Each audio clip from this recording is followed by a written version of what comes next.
el día de hoy hablaremos de un tema profundamente interesante que tiene que ver con la conducta humana. Estamos hablando de los trastornos de la personalidad del comportamiento. Desde la perspectiva de la ciencia humana, particularmente desde la psicología, encontramos interesantes aportes en relación a las observaciones que se hacen de las conductas de las personas en el día a día. Algunas de estas conductas pudieran estar correlacionadas con ciertos inconvenientes dentro de su campo íntimo del comportamiento, que definitivamente la psicología a través de estos estudios ha logrado identificar y también segmentar para poder proponer tratamientos adecuados para estas conductas que traen circunstancias no deseadas para las personas que las padecen y a veces también para su propio entorno. En tal sentido, la psicología ha construido una explicación alrededor de los trastornos de la personalidad, agrupando estos comportamientos en tres categorías principales. Vamos a mencionar la categoría A como los trastornos extraños, la categoría B como los trastornos inmaduros y la categoría C como trastornos derivados de la ansiedad o ansiosos.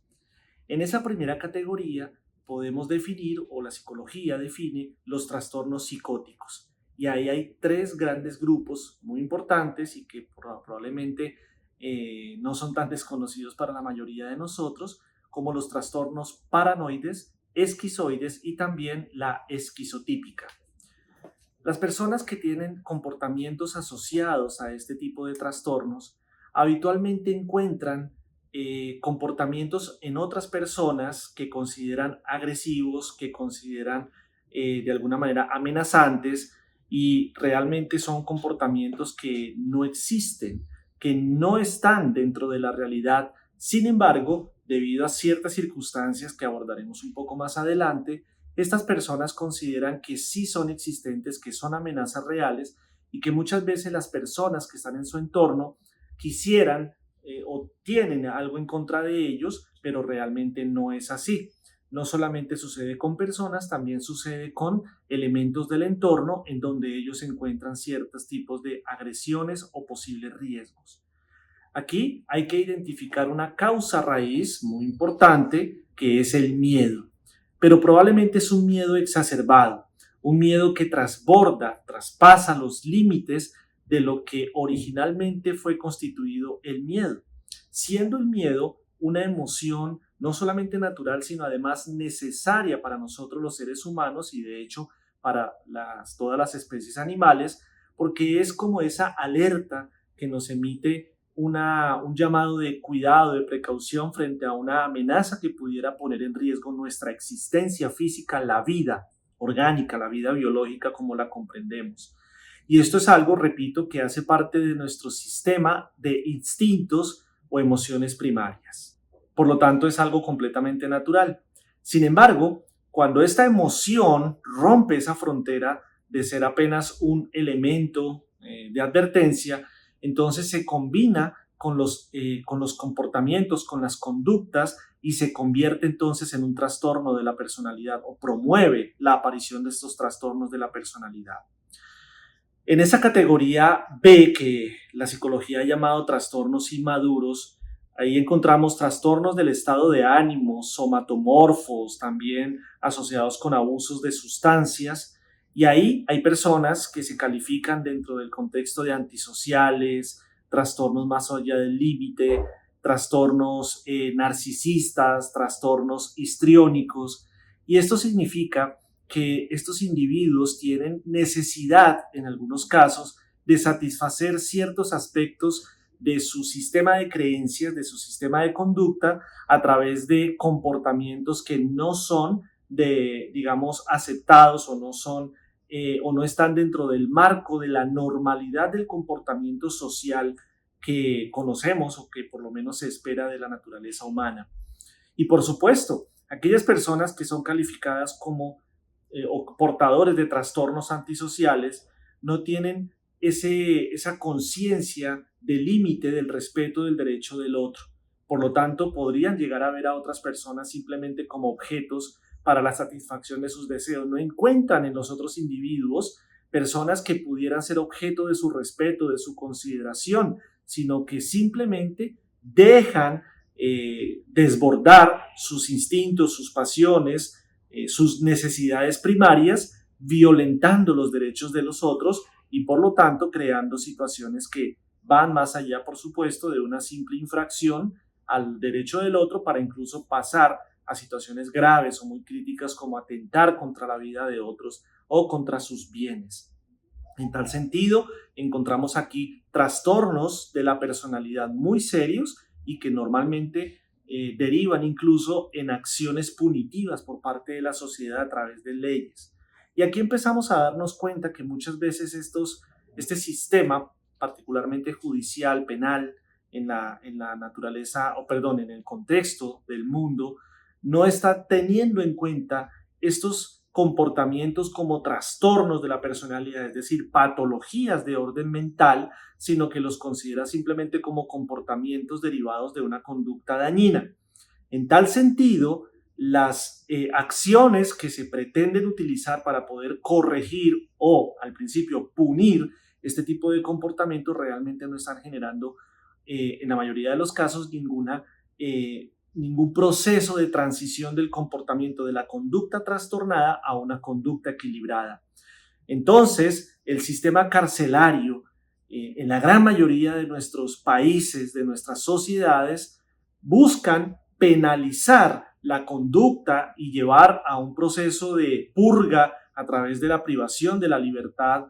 u otras sociedades incluso mucho más radicales con la pena de muerte, cuando realmente lo que hay ahí es un individuo enfermo desde el punto de vista mental, emocional, comportamental, y otras deberían ser las técnicas para poder tratar a estas criaturas. Sin embargo, es la realidad que tenemos hasta ahora y ya entonces vamos a hablar de la propuesta espírita en este sentido. Y en ese grupo C, finalmente, que son trastornos asociados con la ansiedad,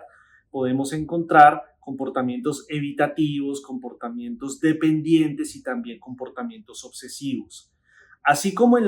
el grupo B, que hablamos acerca de inmaduros, también hay personas que, por ejemplo, aplican conductas narcisistas o histriónicas, y es que necesitan llamar, en el punto de vista del histrionismo, la atención porque hay probablemente inseguridades en su interior que de otra forma ellos no podrían conducir, no podrían gestionar correctamente. Ahí es donde vemos también estas alteraciones de la personalidad, pero cuando esto pasa también al terreno de la ansiedad, pues se generan todavía situaciones mucho más complejas que incluso pueden poner en riesgo la misma vida, la salud orgánica de las personas. Y ni qué decir de su entorno, porque definitivamente muchos de ellos afectan a las personas que conviven con ellos, bien sea como familiares, como parejas, o también en su entorno académico, laboral y demás, porque trasladan, proyectan esos trastornos de la personalidad hacia ese entorno, creando dificultades en el relacionamiento. Y, por ejemplo, en quien tiene estos hábitos narcisistas, pues definitivamente crea muchas veces una barrera derivada de la impresión que genera en los demás por su exceso de, diríamos, amor propio, pero realmente no hay un amor propio desde el concepto de quererse a sí mismo, sino que hay una conducta exacerbada, un trastorno del comportamiento de querer relucir, en este caso a través de la apariencia principalmente, y eso llamar entonces la atención. En el caso del narcisismo, del histrionismo, pues evidentemente con conductas por fuera de lo habitual, por fuera de lo que llamaríamos normal en el relacionamiento con las demás personas. Y ni qué decir de la ansiedad, definitivamente es una situación que genera muchas alteraciones en la vida de las personas. Para este tipo de trastornos, habitualmente sí encontramos tratamientos desde el punto de vista de la psicología y también de la psiquiatría, e incluso dentro de medicinas complementarias o alternativas, pero o más bien haciendo énfasis principalmente en las ciencias, dejando a un lado con el respeto que nos merece lo que denominamos pseudociencias. En la parte de la ciencia, pues hay evidentemente ya tratamientos y terapias que pueden ayudar mucho para que estas personas que padecen estas situaciones puedan tratar de sobrellevarlas, pero normalmente vemos que no conducen a una cura completa. Solamente en algunos casos donde el paciente se adhiere correctamente a los tratamientos puede llegar a encontrar una solución a ellos, a veces permanente, a veces por periodos largos o a veces simplemente temporal. Cuando la persona es considerada únicamente como un elemento biológico, como un organismo biológico, por supuesto que muchas de estas conductas no son abordadas sino precisamente desde el punto de vista biológico, tomando como base o como causa raíz alteraciones incluso químicas o electroquímicas, y en tal sentido se proponen tratamientos. Cuando vamos un paso más allá y vemos a la persona como un elemento, como un organismo, ya no solo biológico, sino psicobiológico, entonces ya vienen terapias que van más allá de la parte orgánica como tal. Y se pasa entonces a proponer terapias de orden ya psicológico, probablemente acompañada en ciertas ocasiones de medicación, para poder contener las conductas mientras se hace o se lleva a la persona a un proceso de reaprendizaje o rehabilitación de esas conductas. Pero al final, cuando al individuo se lo considera como un ser psicológico, biológico, social, psicobiosocial, entonces el abordaje va mucho más allá y cada vez se va complementando más y más. Al final, cuando se considera al ser, además de todo esto, como un organismo biológico, como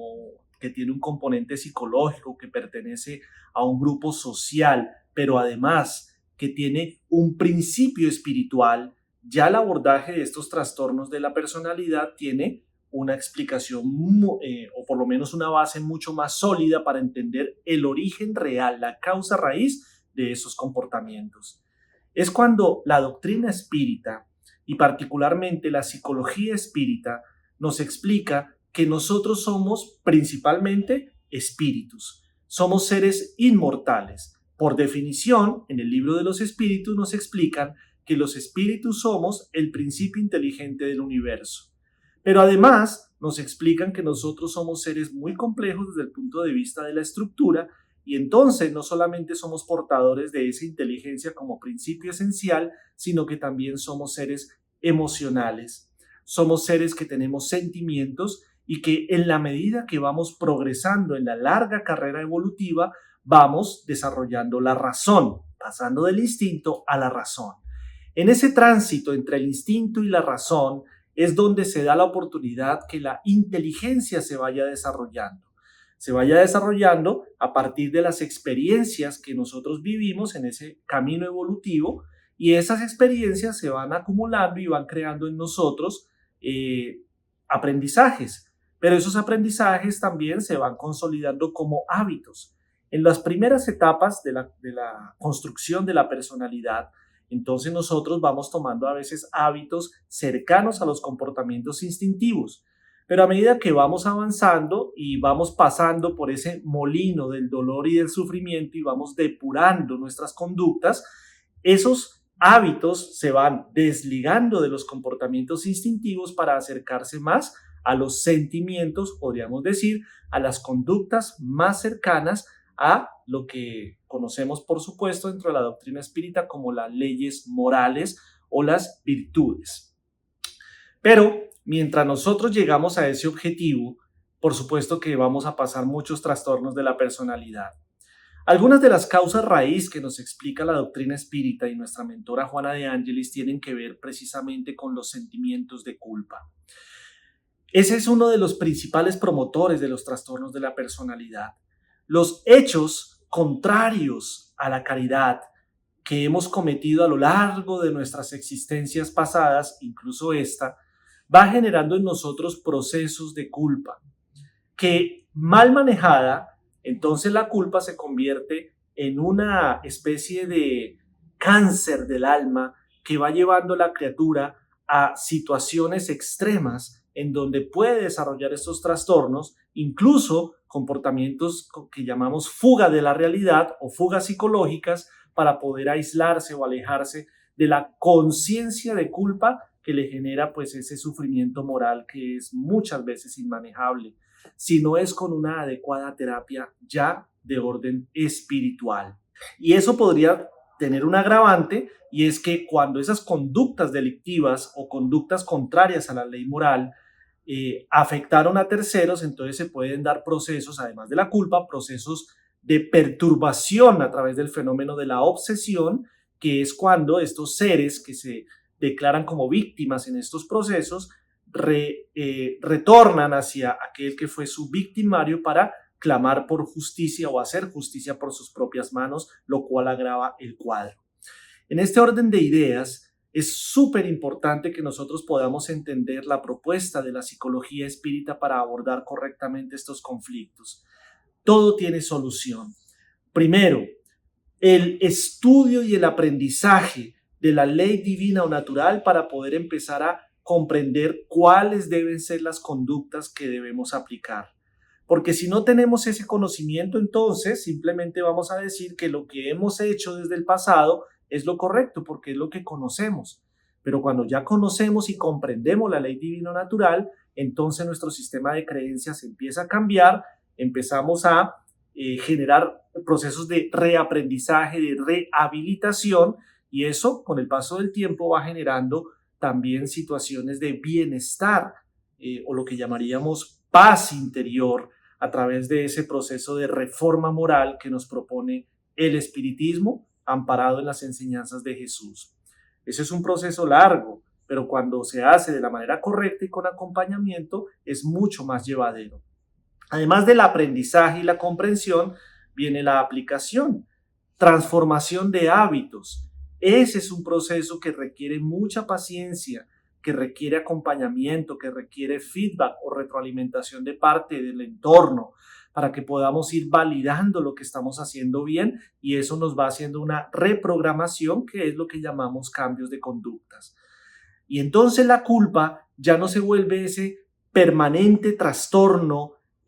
o ese cáncer que avanza invadiendo las fibras más sensibles del alma, sino que la culpa simplemente actúa en ese momento ya de madurez psicológica, del despertar del sentido moral, como una alarma que algo no está bien. Pero como toda alarma, cuando ella empieza a sonar muy duro, vamos y la apagamos y empezamos a ver qué fue lo que disparó la alarma. En ese momento ya la culpa no nos va a dominar, sino que simplemente nosotros la tomamos como un elemento de aviso, la apagamos, es decir, tomamos control de nuestra situación,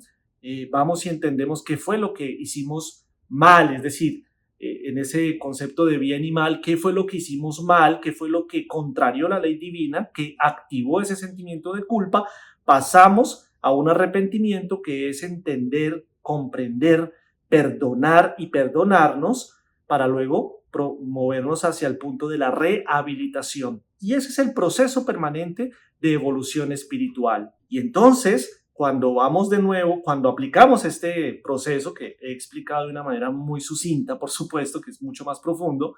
entonces vamos nosotros eliminando los hábitos que derivan en trastornos del comportamiento de la personalidad para hacernos cargo de conductas saludables, virtudes, y luego nos vamos moviendo hacia la conquista de virtudes mayores hasta que llegamos a la más grande, o conquistamos la más grande de todas, que es la caridad, tal como lo enseñó Jesús.